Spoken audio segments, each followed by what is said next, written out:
Hello everyone, this is Jitendra and welcome to Harman Studies. In this video, we will be discussing the important points of current affairs of 20 and 21st October 2024. इस video में हम लोग 20 और 21 अक्टूबर 2024 के important current affairs points को discuss करने वाले हैं। इसके पीडीएफ को आप डाउनलोड कर सकते हैं डिस्क्रिप्शन में दिए गए लिंक की मदद से। अगर आप इसे पढ़ना चाहते हैं तो वेबसाइट पर भी जाकर के पढ़ सकते हैं, उसका भी लिंक आपको डिस्क्रिप्शन में मिल जाएगा। तो इस वीडियो में हम लोग 20 और 21 अक्टूबर 2024 के इंपॉर्टेंट करंट अफेयर्स पॉइंट्स को डिस्कस करने वाले हैं। वीडियो के अंत तक जरूर बने रहिएगा। अगर आप तैयारी कर रहे हैं किसी भी कॉम्पिटिटिव एग्जाम्स का तो आपके लिए बहुत यूजफुल है। अगर आप बिजनेसमैन हैं या टेक्नोलॉजी इंथुजियास्ट हैं, स्पोर्ट्स इंथुजियास्ट हैं तो जरूर जुड़े रहिए वीडियो के अंत तक। हर महीने में ये आपके लिए बहुत ही इंपॉर्टेंट रहेगा। तो हनुमान स्टडीज आपके लिए जनरल नॉलेज और करंट अफेयर्स के कंटेंट्स लाते रहता है। तो अगर आप चैनल पर नए हैं तो चैनल को सब्सक्राइब करना ना भूलें और सीखने को जरूर मिलेगा तो वीडियो को लाइक जरूर करें, अंत तक भी बने रहिएगा। और पीडीएफ को डाउनलोड करने के लिए आपको लिंक डिस्क्रिप्शन बॉक्स में मिल जाएगा। हनुमान स्टडीज यूट्यूब पे भी है, फेसबुक पे भी है, इंस्टाग्राम पे भी है और पिनिंटरेस्ट प्रोफाइल भी है। और आप मुझे भी फॉलो कर सकते हैं ट्विटर पे, ठीक है। हनुमान स्टडीज को आप यूट्यूब, फेसबुक, इंस्टाग्राम, पिनिंटरेस्ट पे सभी जगह फॉलो, लाइक, फॉलो, सब्सक्राइब जरूर करें ताकि आप लेटेस्ट अपडेट से अपडेटेड रहे। Okay, so today's is current affairs of, okay, it will be 20 current affairs of 20 and 21st October 2024. Our first point is कि second National Lighthouse Festival begins with Lighthouse Tourism Conclave 2024. Second राष्ट्रीय light house महोत्सव, light house पर्यटन सम्मेलन 2024 के साथ शुरुआत हुआ। इसके रिगार्डिंग फर्स्ट पॉइंट है कि the second national light house festival commenced with the light house tourism conclave 2024 on 19 अक्टूबर 2024।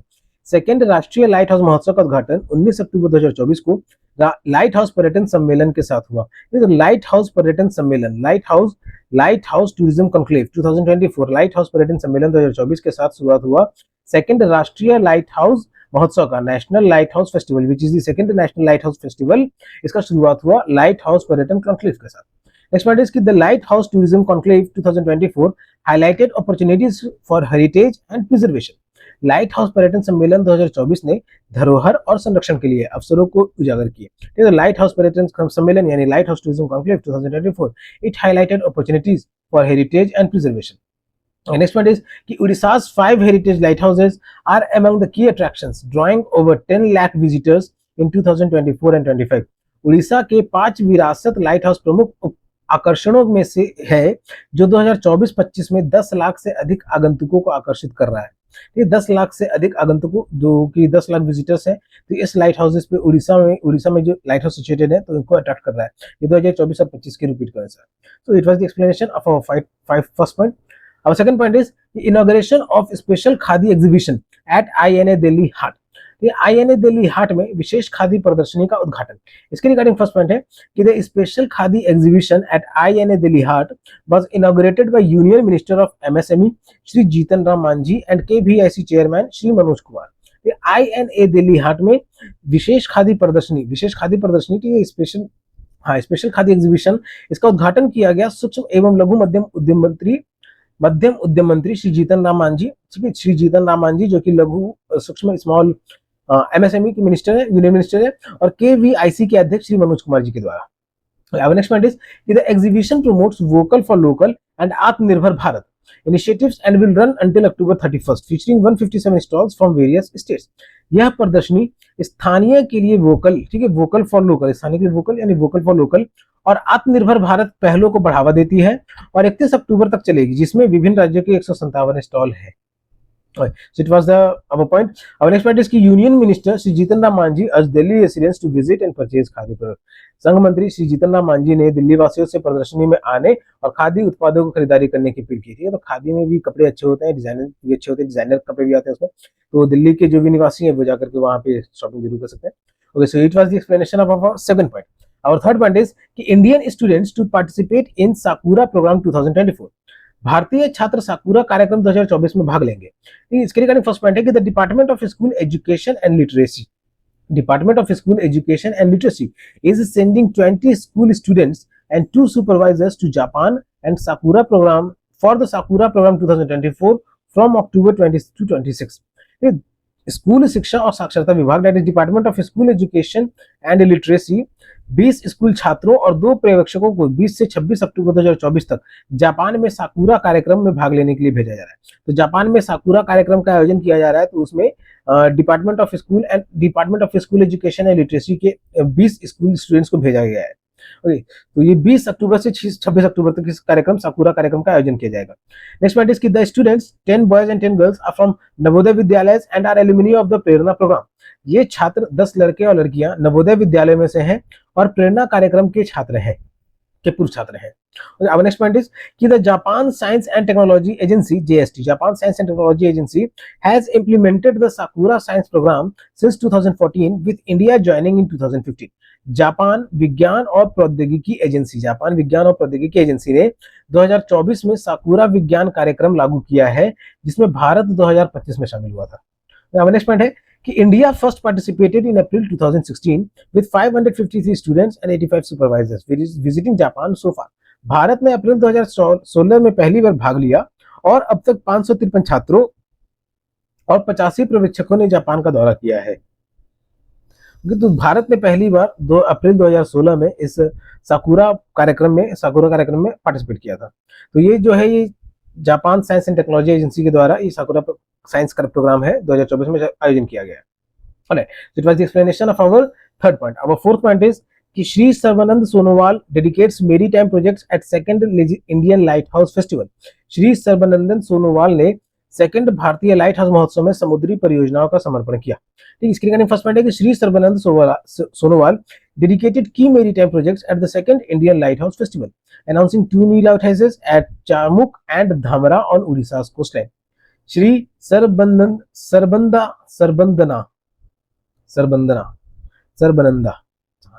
श्री सर्बानंदा सोनोवाल ने सेकंड भारतीय लाइट हाउस महोत्सव में महत्वपूर्ण समुद्री परियोजना का समर्पण किया और उड़ीसा के तट पर चौमुख और धामरा में 2 नए लाइट हाउस की घोषणा भी की।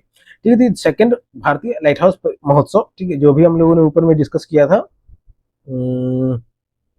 लाइट हाउस टूरिज्म कॉन्क्लेव के साथ स्टार्ट हुआ सेकंड लाइट हाउस फेस्टिवल का। तो उसी की रिगार्डिंग का पॉइंट है ये इसमें, जो कि है कि श्री सर्बानंद सोनोवाल ने सेकंड भारतीय लाइट हाउस महोत्सव में महत्वपूर्ण समुद्री परियोजनाओं को समर्पण किया। उड़ीसा के तट पर चौमुख और धामरा में 2 नए लाइट हाउस की घोषणा की। तो चौमुख, उड़ीसा के चौमुख और धामरा में 2 नए लाइट हाउस बनेंगे। He also dedicated the new Kalwan lighthouse in Jamnagar, Gujarat, along with a stacker cum reclaimant and flyover at the Paradip Port Authority. उन्होंने जामनगर गुजरात में न्यू कलवान लाइट हाउस के साथ साथ उड़ीसा के पारादीप पोर्ट प्राधिकरण में एक स्टैकर कम रिसेलमेंट और एक फ्लाईओवर का समर्पण किया। ठीक है, तो गुजरात के जामनगर में भी एक न्यू कलवान लाइट हाउस का भी इनॉग्रेशन किया उन्होंने। Okay, it was the explanation of our fourth point. Our fifth point is कि Shri JP Nadda inaugurates Medicine Update BJMFCon 2024. Okay, BJMFCon 2024. Shri JP Nadda ने चिकित्सा अपडेट BJMFCon का पर्यटक का उद्घाटन किया। इसके रिगार्डिंग फर्स्ट पॉइंट है कि union minister Shri JP Nadda inaugurated the Medicine Update BJMFCon. ये मेडिसिन अपडेट BJMFCon 2024 टुडे यानी 20 तारीख को organise by Bihar and Jharkhand medical forum, BJMF, Bihar and Jharkhand medical forum के द्वारा इस कार्यक्रम का ऑर्गेनाइजेशन किया गया। तो इसमें शामिल हुए श्री JP नड्डा। ठीक है, BJMFCon, Bihar and Jharkhand medical forum 2024। और नेक्स्ट इज कि स्वास्थ्य मंत्री JP नड्डा ने आज बिहार और झारखंड चिकित्सा फोरम BJMF द्वारा आयोजित चिकित्सा अपडेट BJMFCon का उद्घाटन किया। He also released the souvenir and BJMF directory. उन्होंने souvenir और BJMF directory की भी जारी की। Next is कि the BJMF is a socio-scientific organization of doctors from Bihar and Jharkhand in the Delhi and NCR region. BJMF Bihar और झारखंड के चिकित्सकों का एक संगठन है। तो बिहार और झारखंड के जो डॉक्टर्स उनका एक संगठन है BJMF, जो दिल्ली के NCR क्षेत्र में कार्यरत है। और ये दिल्ली के NCR क्षेत्र में जितने भी डॉक्टर कार्यरत हैं बिहार और झारखंड के, ये उनका एक संगठन यूनियन है। तो इसका उद्घाटन किया गया, BJMFCon का उद्घाटन किया गया श्री JP नड्डा जी के द्वारा। नेक्स्ट पॉइंट है कि the first medicine update was in 2024। पहला मेडिसिन अपडेट जो हुआ था 2023 में हुआ था। By with the second held today, दूसरा हुआ 2024 में 20 अक्टूबर को।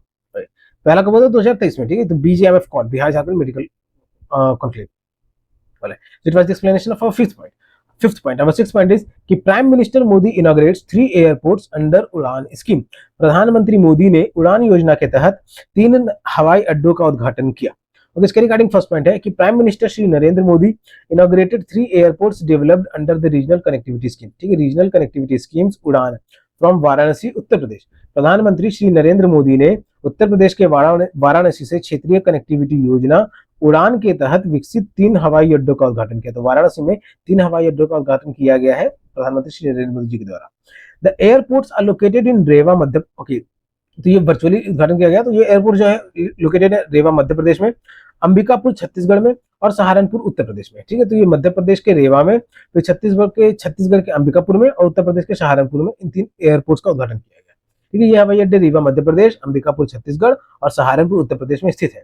नेक्स्ट पॉइंट है कि the first RCS Udan flight was inaugurated on 27 April 2017 connected Shimla to Delhi. पहला आरसीएस जो है रीजनल कनेक्टिविटी स्कीम उड़ान जो है तो इसका उद्घाटन किया गया था 27 अप्रैल 2017 को, जो कि शिमला से दिल्ली के बीच में चला था। ठीक है, पहली आरसीएस उड़ान स्कीम का उद्घाटन 27 अप्रैल 2017 का शिमला को दिल्ली से जोड़ने के लिए किया गया था। और next point is the scheme aims to improve unserved air routes in the undeserved regions, fulfilling the aspirations of common citizens। यह योजना अनडिजर्व क्षेत्रों में बिना सेवा वाले हवाई मार्गों को सुधारने और आम नागरिकों को आकांक्षाओं को पूरा करने पर केंद्रित है। Alright, so this was the explanation of our 6th point. Now we have entered to the miscellaneous. Our 7th point is Srimati Vijay Kishore Rahatkar has been appointed as the 9th chairperson of the National Commission for Women। Shrimati Vijay Kishore Rahatkar को महिला आयोग NCW that is national commission for women की 9वीं अध्यक्ष के रूप में नियुक्त किया गया। तो 9वीं अध्यक्ष के रूप में नियुक्त की गई Shrimati Vijay Kishore Rahatkar. It was our 7th point. Our 8th point is union minister for education and Shri Dharmendra Pradhan will visit Singapore and Australia from 20 to 22nd October 2024 to boost bilateral cooperation in education। Shri Dharmendra Pradhan शिक्षा मंत्री हैं जो श्री धर्मेंद्र प्रधान, वो 20 से लेकर 26 अक्टूबर तक, ठीक है, 20 से 26 अक्टूबर तक सिंगापुर और ऑस्ट्रेलिया का दौरा करेंगे ताकि शिक्षा क्षेत्र में द्विपक्षीय सहयोग का बढ़ावा दिया जा सके। Alright, it was our 8th point. Our 9th point is कि the 3-day event India Came 2024 inaugurated on 17 October concludes in Mumbai today on 19 October 2024। India camp 2024 जो 3 दिवसीय कार्यक्रम था वो 17 अक्टूबर को उद्घाटन हुआ था और 19 अक्टूबर 2024 को मुंबई में समाप्त हुआ था। ठीक है, तो इंडिया कैंप 2024 का समापन हुआ मुंबई में 3 दिवसीय कार्यक्रम का। It was our 9th point. Our 10th point is कि prime minister Shri Narendra Modi launch the Karma Yogi Shapath national learning week at the Dr. Ambedkar International Center in New Delhi on 19 October 2024। प्रधानमंत्री श्री नरेंद्र मोदी ने कर्मयोगी सप्ताह राष्ट्रीय शिक्षण सप्ताह का उद्घाटन डॉक्टर अंबेडकर इंटरनेशनल सेंटर में नई दिल्ली में 19 अक्टूबर 2024 को किया। ठीक है, तो कर्मयोगी सप्ताह राष्ट्रीय शिक्षण सप्ताह इसका उद्घाटन किया गया श्री नरेंद्र मोदी जी के द्वारा। Alright, our next point is कि world iodine deficiency day also called global iodine deficiency disorders prevention day is observed every year on 21 अक्टूबर। 21 अक्टूबर को जो है विश्व आयोडीन कमी दिवस, वर्ल्ड आयोडीन डिफिशियंसी डे, जिसे वैश्विक आयोडीन कमी विकारों की रोकथाम दिवस that is global iodine deficiency disorders prevention day. ये तो क्वेश्चन क्या बन सकते हैं इसमें कि global iodine deficiency disorders prevention day में किसका दूसरा नाम है, तो ऑप्शंस में कोई भी आ सकते हैं, जिसमें आंसर सही रहेगा वर्ल्ड आयोडीन डिफिशियंसी डे। ये मनाया जाता है हर साल 21 अक्टूबर को। Right, so it was our 11th point. Our 12th point is कि INS Trikand and Dornier maritime patrol aircraft took part in the Indo-Oman bilateral naval exercise Nasim Al-Bahar alongside the Royal Navy of Oman vessel Al-Seeb of the coast of Goa from 13 to 18 अक्टूबर 2024। ये INS त्रिकंद और Dornier समुद्री गश्ती विमान ने Indo Oman द्विपक्षीय नौसेना अभ्यास नसीम अल बाहर में भाग लिया, जिसमें ओमान की रॉयल नेवी का पोत अल सीब गोवा के तट से 13 से 18 अक्टूबर शामिल था। ठीक है, तो ओमान का एक रॉयल नेवी वेसल अल सीब और ये आयोजन हुआ था गोवा में। तो INS त्रिकंद भारत की ओर से और डॉर्नियर समुद्री गश्ती विमान ये सब शामिल हुए थे और ये था इंडिया और ओमान के बीच में bilateral military exercise. So it was our 12th point. Our 13th point is कि in Indonesia Prabowo Subianto assumed office as the president of the world's third largest democracy on 20 October 2024, becoming the 8th president of the most populous Muslim majority nation। Indonesia में Prabowo Subianto ने 20 अक्टूबर 2024 को दुनिया के तीसरे सबसे बड़े लोकतंत्र के राष्ट्रपति के रूप में पदभार ग्रहण किया और वह सबसे अधिक मुस्लिम आबादी वाले देश के 8वें राष्ट्रपति बने। तो इंडोनेशिया के नए प्रधान राष्ट्रपति बने हैं प्रबोवो सुबियांतो। ठीक है, प्रबोवो सुबियांतो इंडोनेशिया के नए राष्ट्रपति बने हैं और ये दुनिया के सबसे घने आबादी वाले मुस्लिम आबादी वाले देश के 8वें राष्ट्रपति हैं। तो ये इंडोनेशिया के जो है 8वें राष्ट्रपति हैं जो प्रोबोवो सुबियांतो, ये इन्होंने 20 अक्टूबर 2024 को राष्ट्रपति का शपथ ग्रहण लिया। Alright, so it was our 13th point. Our 14th point is कि President Dr. Mohammad Muizzu has dedicated to implement India's unified payment interface system in Maldives। ठीक है, तो इंडिया का यूपीआई सिस्टम जो है वो मालदीव्स में भी लॉन्च होने वाला है। इंडिया का यूपीआई सिस्टम जो है वो मालदीव्स में भी लॉन्च होने वाला है। तो इसकी घोषणा की राष्ट्रपति डॉक्टर मोहम्मद मुइज़्ज़ू ने खुद घोषित किया कि मालदीव में भारत की यूनिफाइड पेमेंट इंटरफेस प्रणाली को लागू करने का निर्णय लिया है। Alright, so it was our 14th point. And right, so this was the end of current affairs of 20 and 21st October 2024. आप इन सारे पॉइंट्स को डिटेल में पढ़ सकते हैं, इसका सारा रेफरेंस लिंक दिया हुआ है पीडीएफ में, जिससे आप रेफरेंस में पीडीएफ को एक्सेस कर सकते हैं डिस्क्रिप्शन में दिए गए लिंक की मदद से। ऑलराइट, तो ये सारे करंट अफेयर्स के पॉइंट्स हैं इंपॉर्टेंट, और वीडियो के लास्ट तक बने रहने के लिए धन्यवाद। आपको सीखने को जरूर मिला होगा, तो वीडियो को लाइक जरूर करें और अपने फ्रेंड्स और रिलेटिव के साथ जो भी तैयारी करें उनके साथ ज़्यादा से ज़्यादा शेयर भी करें। तो करंट अफेयर्स सबके लिए इंपॉर्टेंट है, चाहे आप स्टूडेंट ही हो या फिर कोई भी वर्कर, ऐसा एम्प्लॉय या फिर कोई भी क्यों ना हो, चाहे टेक्नोलॉजिकल इंथुसियास्ट हो, सब जगह किसी ना किसी रूप में इंपॉर्टेंट होता ही है। ऑलराइट, तो हनुमान स्टडीज यूट्यूब पे भी है, फेसबुक पे भी है, इंस्टाग्राम पे भी है, पिनिंटरेस्ट पे भी है। आप सभी जगह लाइक फॉलो सब्सक्राइब जरूर करें। आप मुझे भी फॉलो कर सकते हैं ट्विटर पे, ताकि आप लेटेस्ट अपडेट से अपडेटेड रहें। जाने से पहले अगर आप हनुमान स्टडीज पे नए हैं तो चैनल को सब्सक्राइब करना ना भूलें, पुराना है तो लाइक और ज़्यादा से ज़्यादा जरूर करें। तब तक के लिए keep subscribing, keep supporting, keep loving and keep learning. Thank you.